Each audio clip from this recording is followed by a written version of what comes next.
You have come here seeking understanding, perhaps not yet knowing the exact nature of your quest.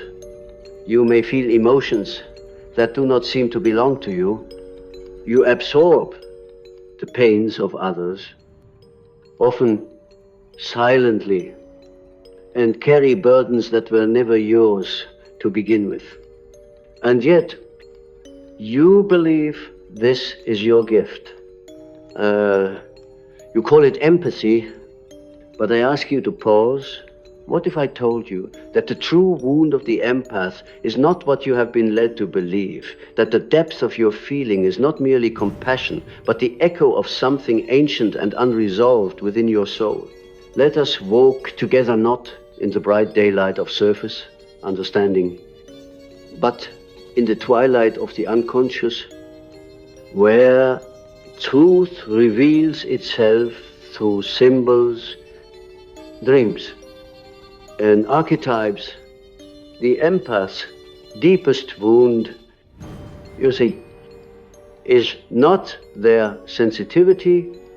No, the sensitivity is only the symptom. The wound lies deeper, hidden in the shadow, nestled in the earliest encounters with the self. And it is cloaked in silence and sacrifice.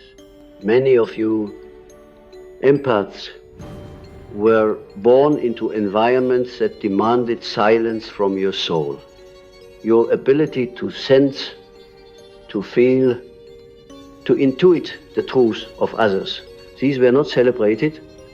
Instead, they became tools for survival. You learned to read a room before you could speak. You tracked the emotional weather of your parents, your siblings, your caretakers, not because you were taught how, but because your very survival depended on it. Your empathy was not born from virtue, but from necessity.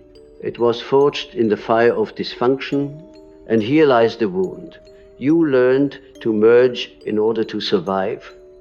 You abandoned the self to preserve the other. You silenced your own rage to comfort the anger of another. You swallowed your grief to become the container for someone else's sorrow. In this, a subtle and profound betrayal occurred not by the world, but by you to you. This betrayal was unconscious, and therein lies its power. You forgot yourself, and when the self is forgotten, the unconscious begins to stir. I have long said that the greatest danger to the individual is not external oppression, but inner stagnation.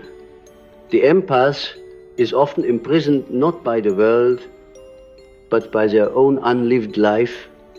That unlived life becomes shadowy repository of emotions disowned, truths unspoken, and boundaries never set. The empath becomes a vessel for the collective unconscious.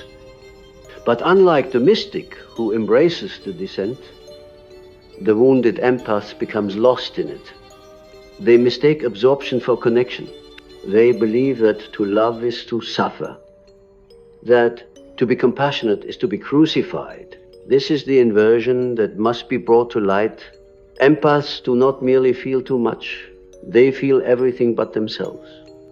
And this, dear listener, is not empathy, is enmeshment. It is the unconscious belief that I must disappear so that you may exist. And what is that if not the original trauma of the child who was never mirrored, never seen, never allowed to occupy space without guilt? In dream after dream, I have seen this wound manifest. The empath dreams of drowning, of overflowing water, of losing form and boundary. They dream of houses without doors, of skin that stretches too thin. of mouths that cannot speak. These are not coincidences. The unconscious speaks in symbols, and it always tells the truth. The empath's dream is the psyche's lament. It cries, "Where am I? What happened to me? Where did I go?" You may recall the archetype of the martyr, the saint, who suffers for the sins of others.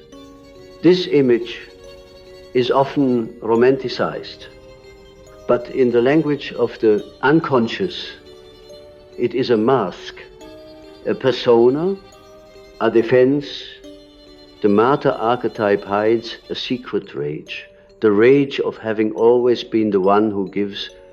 This is the shadow of the empath, the one who appears gentle but secretly sees with resentment.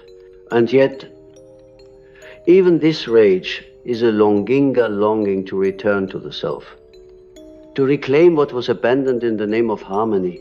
I have spoken much about the process of individuation, the sacred journey toward wholeness. For the empath, this journey is not a denial of their gift, but a reclamation of their boundaries.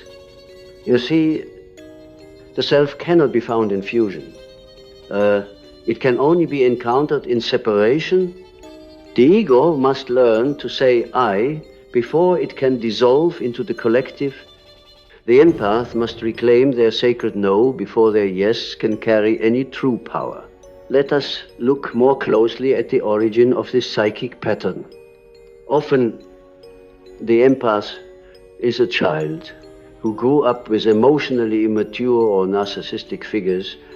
To exist in such an environment is to develop a heightened attunement to the unspoken. The child becomes the parent to the parent. They intuitively learn that their needs are dangerous, that their emotions are too much, too loud, too inconvenient, so they disown them. They cut off parts of themselves in order to stay connected. And this cutting away becomes a wound so silent that even the adult cannot hear it. This is why the empath so often finds themselves in relationships with takers, with those who demand more than they give. It is a recreation of the original dynamic, not out of masochism, but out of a profound yearning to finally be seen, to finally be chosen. But the unconscious is not sentimental. It will keep leading you back to the same pattern until you awaken to it, until you retrieve the part of yourself that was abandoned. Have you noticed how often the empath is drawn to the wounded, to the addict, the angry one, the lost soul? This is not coincidence. This is projection. The empath sees in the other what they cannot yet see in themselves. They want to heal what was unhealed in their own story. But you cannot rescue the inner child by saving others. You must turn inward. You must walk into the dream. You must face the house without doors and build one. When I say that Jung saw it first, I do not mean to elevate myself, but to point you toward the ancient patterns I spent my life observing. The empath's wound is the wound of the anima left unguarded, the inner feminine, the soul image violated by a world that demands productivity over presence. She becomes overexposed, overextended, always giving, never receiving. And when the anima is wounded, the masculine within the animus disappears or becomes tyrannical. There is no inner structure to protect the softness. And so the world crashes in. To heal, the empath must build the inner father, not the punitive father of patriarchal religion, but the sacred father who stands, watch, who holds the perimeter of the soul. Only then can the inner mother truly give birth to intuition without being overwhelmed by it. Only then can feeling become wisdom and not just raw sensation. You are not here to drown in others. You are not here to be a mirror that never reflects itself. You are here to embody your own essence, fully and without apology. Empathy without individuation is martyrdom. Empathy with individuation is mastery. It is the ability to feel without losing yourself. It is the art of communion, not fusion. In my clinical work, I have seen transformations that defy logic. An empath, once burdened with the weight of everyone else's sorrow, begins to speak, begins to draw boundaries, begins to feel the unfamiliar sensation of anger and realize it is not a curse. With a compass, they begin to differentiate between love and obligation, between sacrifice and slavery, and then something miraculous happens. They begin to dream again. The house gains a door, the water recedes, the dream changes. This is how we know healing is taking place or not, through external validation, but through the symbolic life, through the shift in the dream, the image, the archetype, the unconscious responds to truth, not performance. When the empath reclaims the self, the psyche rejoices. Do not mistake sensitivity for virtue. Virtue is not found in how much pain you can absorb, but in how much truth you can bear. And sometimes that truth will require you to walk away, to say, I choose myself, not out of selfishness, but out of sacred necessity. Let this be the beginning. Let the dream return. Let the wound speak not in shame, but in revelation. And when it does, do not silence it. Do not rush to interpret it. Sit with it. Let it unravel its mysteries. For the empath's deepest wound is not their pain, it is their absence.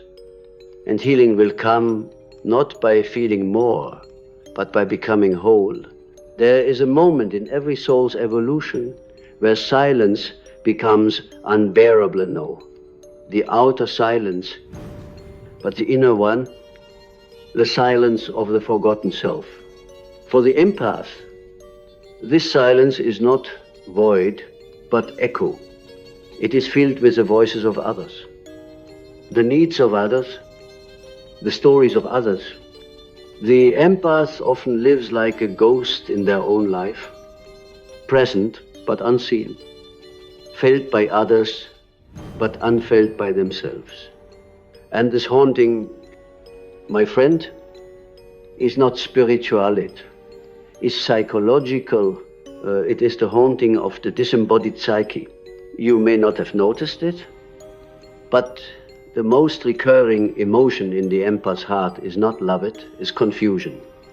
A deep, wordless confusion that arises not from lack of intelligence, but from over-identification. You feel things, but do not know why. You absorb moods like a sponge, but cannot trace their origin. You know what someone else needs before they speak, but your own needs lie buried like ruins beneath a forgotten temple. And this confusion, if left unexamined, becomes your identity. But confusion is the threshold of awakening. Every true transformation begins with bewilderment. The psyche, like the forest in myth, leads the wanderer into darkness, not to punish them, but to strip them of false certainties. You see, what the empath truly fears is not pain, is separation. It is the terror that if they stop absorbing, stop fixing, stop carrying others, they will be abandoned. This fear is not irrational. It is ancestral. It is the fear of the child who was only loved, conditionally loved for being useful, compliant, invisible. That child never died. That child became you. And yet within that child lies the seed of the true self. Not the performing self, not the nice self, but the sacred, self-untamed, feeling radiant and whole. The empath's task is not to become less sensitive, but to become more rooted, to bring sensitivity into contact with structure, to let feeling be held by form. This is the alchemy of individuation, the marriage of anima and animus, of soul and spine, of water and fire. You may wonder, how do I reclaim what was lost? How do I stop disappearing? First, we must understand that the empath lives largely in the realm of the collective unconscious. This is why they often sense what is unspoken, dream what others deny, and carry archetypal burdens. The danger of such immersion is that one begins to mistake collective energy for personal truth. You feel anxiety, but is it yours? You feel sadness, but whose grief is it? To awaken is to ask these questions not once, but perpetually. Discernment is the empath's path to liberation. Imagine for a moment a dream. A woman walks into a hall of mirrors. Each mirror shows her a different face, smiling, some weeping, some angry. She walks from mirror to mirror, trying to remember which one is her. But the more she looks, the more she forgets, until last she collapses, not from exhaustion, but from disorientation. This dream, which I have seen countless times in my patients, is the dream of the lost empath, the one who has become so many others that she no longer knows her own reflection. Now imagine the same dream, but this time the woman carries a candle. With each mirror she asks, "Is this me?" And in each reflection she watches how the candle flickers. When it burns steady, she knows, yes, this is mine. When it dims or dances, she knows, this belongs to someone else. This is the dream of awakening. The candle is consciousness. The flame is discernment. The mirror is projection. Projection is the mechanism by which we see the inner world in the outer one. For the empath, the danger is in projecting their own unlived needs onto others and then trying to meet those needs by healing the other. But no amount of healing someone else will ever retrieve the lost parts of you. The only way to wholeness is inward. The path is not easy. It will require confrontation with the shadow, the disowned aspects of the self that you have labeled too selfish, too angry, too needy. But what if I told you that your anger is sacred, that your needs are not burdens, but beacons, that your desire to be seen, not for what you give, but for who you are, is not a flaw but the soul's deepest hunger? You must make a home for these exiles within you. The dream will guide you. The symbol will lead you, but you must listen. You must cease waiting for someone else to rescue the self you abandoned. Non lo ver, No therapist, no teacher can do this work for you. They may hold space, yes, but you must enter it. You must sit with the pain, not as a victim, but as a witness, and in doing so, you become what you were always meant to be, not an absorber of pain, but an alchemist of it. I have often said that the psyche is self-regulating. It will continue to present you with patterns until the pattern is transformed into purpose. For the empath, the pattern is overextension. The purpose is inner sovereignty. And sovereignty does not mean isolation, it means inner authority, the ability to feel deeply while remaining centered, to love without leaking, to give without disappearing. This, I tell you, is the new mysticism. Not escape into transcendence, but embodiment of the sacred. The empath is not here to be the world's emotional janitor. They are here to become priests of emotion, stewards of soul, keepers of the threshold. But this role can only be claimed once the wound is honored, not hidden. Let me return now to a symbolic imager, recurring one in the dreams of empaths. A well, deep, ancient, surrounded by stone, water at the bottom, clear but unreachable. The dreamer stands at the edge, afraid to descend. They feel that the water holds truth, but they fear the fall. What is this? Well, if not the inner world of feeling that was never validated, what is the fear, if not the memory of drowning in other people's emotions?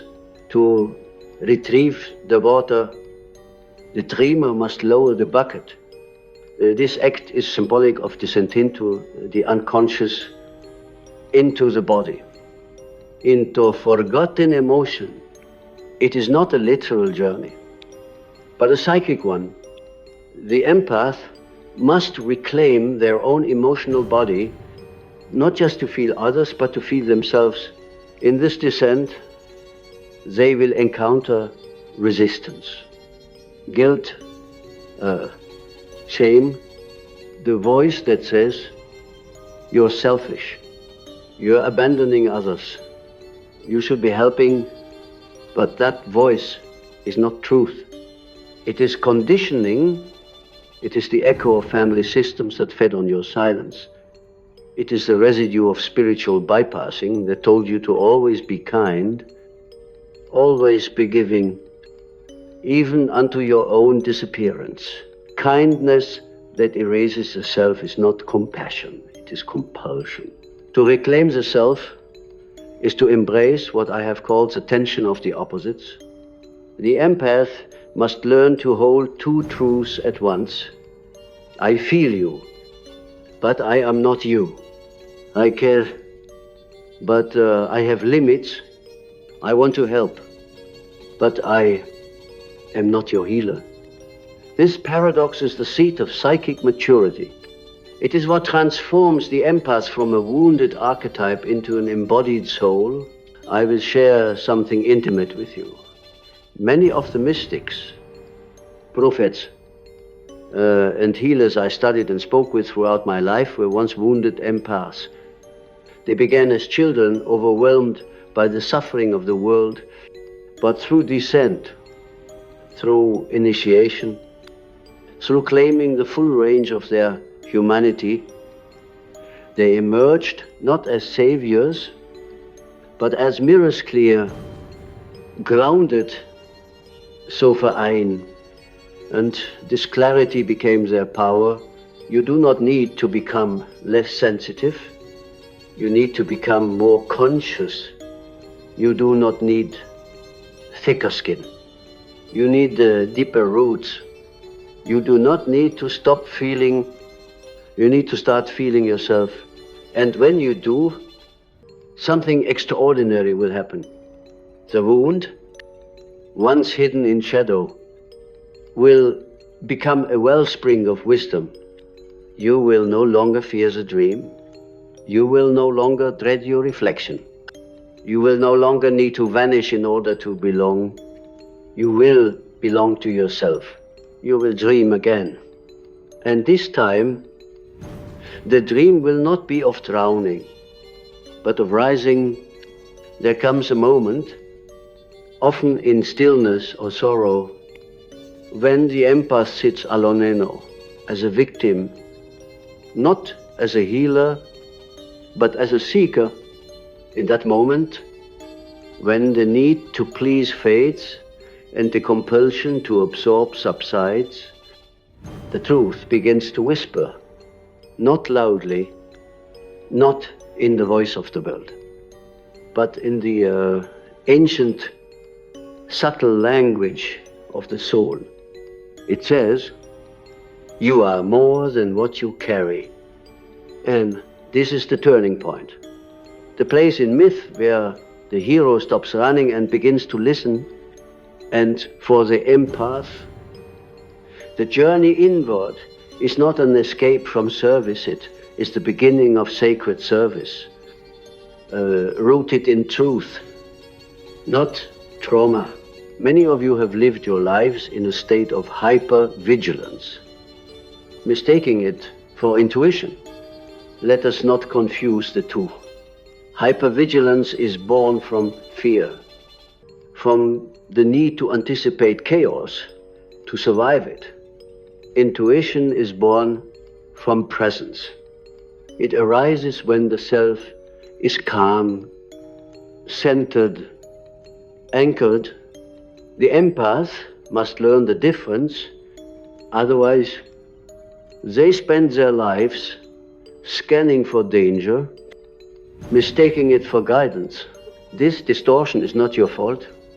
It is the result of unprocessed grief, the grief of having always been available but never truly received, the grief of having been praised for being easy, for being helpful, for being low maintenance, when what you needed was protection, recognition, love that did not require a performance. You were not born to be convenient. You were born to be whole. And wholeness requires reclamation, not from others, but from the parts of yourself you left behind. The girl who never cried, the boy who never shouted, the adolescent who became a therapist to their parents. These are not metaphors, these are psychic fractures. And each must be integrated, integration. In Jungian psychology is the process of making conscious what was unconscious. It is not about becoming good or even becoming healed. It is about becoming real. The empath's path to integration is shadow work, the direct encounter with the denied, the suppressed, the exiled, not in judgment, but in curiosity, the kind of curiosity a dream brings when it startles you awake. Asking, do you see now? You must learn to sit with the parts of yourself that you were taught to hide. The part that says no without guilt. The part that feels anger without apology. The part that wants solitude without shame. Each of these is a facet of the diamond that is your soul. If you polish only one side, you remain distorted. But when you honor them all, the light returns. Do you remember the myth of Psyche and Eros, the soul and love? Psyche was not given her name by accident. In Greek, it means both soul and butterfly, a creature transformed through darkness. Her story was not one of ease, but of trial, descent, and death, and rebirth. She was separated from love, stripped of innocence, sent on impossible tasks. But it was through those trials that she found her power, not the power to please, but the power to know herself. You are Psyche, and your deepest wound, forgetting of your own self, is the same wound she carried. But like her, you are called not to remain broken, but to become initiated. The empaths must undergo this mythic journey. They must leave the realm of pleasing and enter the cave of knowing. They must descend into the underworld of their own pain. Not to wallow, but to retrieve the lost name of the soul. And oh, how the unconscious celebrates. When this happens, the dream changes, the symbols shift. The one who once stood outside the locked door now finds the key knot given by another. But forged from the fires of inner truth, when the empath reclaims the self, the entire world changes not, because the world is different, but because they now see differently, no longer through the lens of sacrifice, but of sovereignty. They no longer ask, how can I be loved? But instead declare, this is who I am. And that declaration, uttered from the depths of authentic being, echoes through every layer of the psyche, calling back the scattered parts.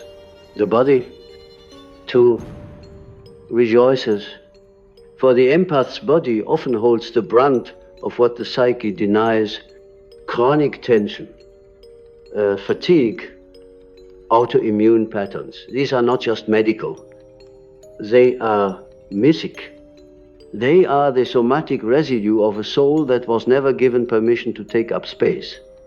The healing of the psyche is inseparable from the healing of the soma. To feel is to release, to name is to reclaim. The empath must come home to the body, not as a battleground, but as a temple. Let us speak now of boundaries. A wordt often misunderstood, even feared, by those who have built their identities on availability. Boundaries are not walls, they are bridges. They are not rejections, they are recognitions. When the empath learns to say no, they are not closing their heart. They are opening it to themselves. They are making space for their own soul to return. Think of the sacred circle in ancient ritual. A boundary drawn not to keep others out, but to call spirit in. The empath must draw such a circle around their life, not with bitterness, but with blessing. Not from fear, but from reverence.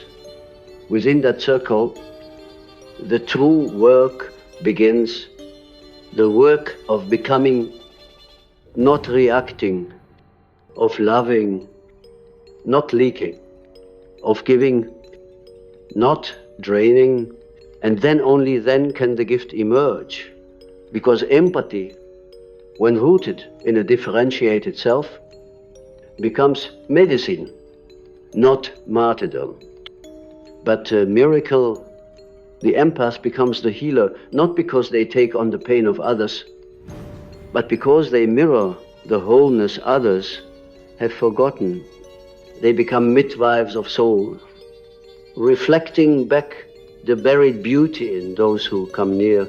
But this can only happen when the empath no longer needs to be needed. When they have fed themselves first, when they no longer see compassion as currency or sacrifice as survival, only then does their presence become transformative. There is no shortcut here, no bypass. The wound must be honored. The descent must be made. But you do not go alone. The unconscious is not your enemy. It is your oldest ally. Every dream you have dismissed. every feeling you have buried, every pattern you have repeated. They are not punishments. They are invitations to remember who you were before you learned to disappear. Remember the voice you silenced to keep the peace. Remember the body that once danced freely before it was taught to shrink. Remember the soul that came here not to suffer, but to shine. This remembering is not a return to the past, it is a return to essence. And when you return, truly return, you will find that the deepest wound was never a curse. It was a doorway, and Jungus, I saw it first not because I was special, but because I listened to the dreams, to the symbols, to the cries beneath the surface. And I invite you now to do the same. Sit with your wound. Let it speak, not to shame you, but to shape you. Let it become your teacher, your guide, your fire. For in the end, it was never about carrying the world. It was about carrying yourself. There is a threshold at which the inner journey no longer feels like suffering, but sanctification. It is not that the pain vanishes, it is that the meaning emerges. When the empath finally stands in their own soul space, they begin to understand that every sorrow, every heartbreak, every wound was part of a larger alchemical process, the slow, sacred transmutation of the fragmented self into a living symbol of wholeness. This is the mystery that the modern world often misses. Your wound is not just yours. It is archetypal. You carry the myth of the wounded healer, the sacred bearer of insight, born from initiation. Not because you chose it in ego, but because the soul, in its unknowable depth, seeks wholeness above all else even. If it must lead you through fire to find it, let us return for a moment to the dream landscape, the place where the soul speaks freely.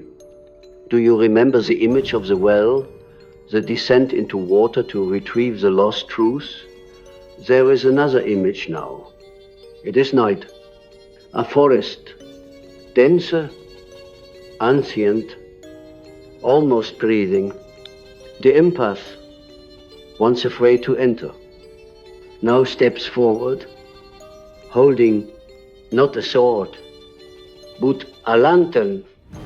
This time, they are not seeking to rescue anyone. This time, they are seeking themselves, and in the clearing, they meet a child, alone, forgotten, waiting. It is the child they once were, the child who absorbed everything, the child who performed, who pleased, who disappeared to survive. And in that meeting, if the soul is ready, something holy occurs, not an exorcism. But à réunion, à réintégration. The adult does not reject the child. They kneel, they listen, they weep, and they say, I see you now, I'm here. When that moment is not a fantasy, it is a psychic event, an initiation. And it happens not in the mind, but in the heart where all true transformation begins. Do not underestimate what it costs to reclaim the lost child.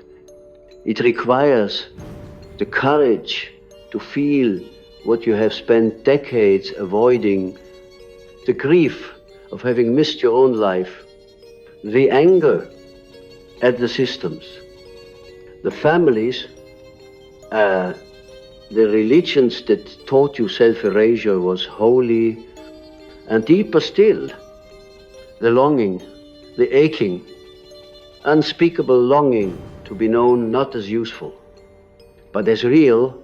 You cannot bypass this mourning. You must feel it, cry it, shake it, burn it.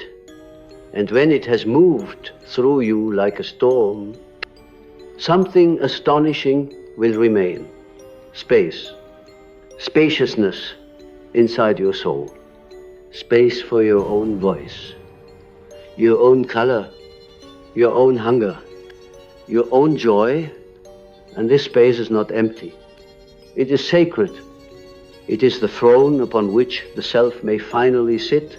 The true selfhood, I call the capital S selfies, not the persona you crafted to survive. It is the totality of who you are, conscious and unconscious, light and shadow, past and becoming. It is not perfect. It is whole. And wholeness is the birthright of every soul, specially yours. Many who hear these words will be tempted to spiritualize their pain again, to turn the wound into a virtue without passing through the furnace of truth. I urge you not to. The wound is not your identity, it is your portal. Your calling is not to become defined by your suffering, but refined by it. Not to become trapped in your story, but to become the storyteller. This is why myth matters, why dream matters, why symbol and ritual matter. Because healing is not a checklist, it is a rebirth, a ceremony of soul, and every empath must, at some point, become the priest or priestess of their own inner temple. When you step into that roller not as martyr, not as savior, but as soul, you will begin to understand the power that has always lived in your softness. Not power over others, but the power to remain yourself in a world that profits from your fragmentation. Empathy, in its highest form, is not emotional fusion. It is soul attunement. It is the ability to hold the sorrow of another while staying rooted in your own joy. It is to witness pain without becoming it, to walk into the chaos of others without abandoning your inner stillness. That is not just healing, that is mastery. And you, wounded empath, are capable of it. The world will not thank you for choosing yourself. The world will continue to reward your self-abandonment. It will praise your kindness, your availability, your light, so long as it does not disrupt the status quo. But you are not here for praise. You are here for truth. And truth, my dear, has never been convenient. To speak your truth may cost you the roles you once played, the relationships that fed on your silence, the masks that brought you safety. But what you gain in return is something the world cannot give and cannot take away. Your soul, whole and sovereign. I would like to leave you with an image, one that has visited me often in the dreams of the awakened empath. It is a mountain, tall and wild. At its peak, a figure stands not above others, but with themselves. Wind in their hair, scars on their skin, eyes that have seen the abyss and still chosen life. They are not broken, they are initiated. They do not carry the world anymore. They reflect it. They do not save others. They remind them of their own power. Their presence is not loud. It is luminous. You are that figure. The journey has not made you weak. It has made you deep. You did not get lost in your pain. You found the holy in it. You transmuted it. You returned. Not as the person you were, But as the soul you always were, this is what I saw first. And what I hope you now see too. Your deepest wound was never about feeling too much. It was about forgetting that you were someone to feel for too. And now you remember. Welcome home.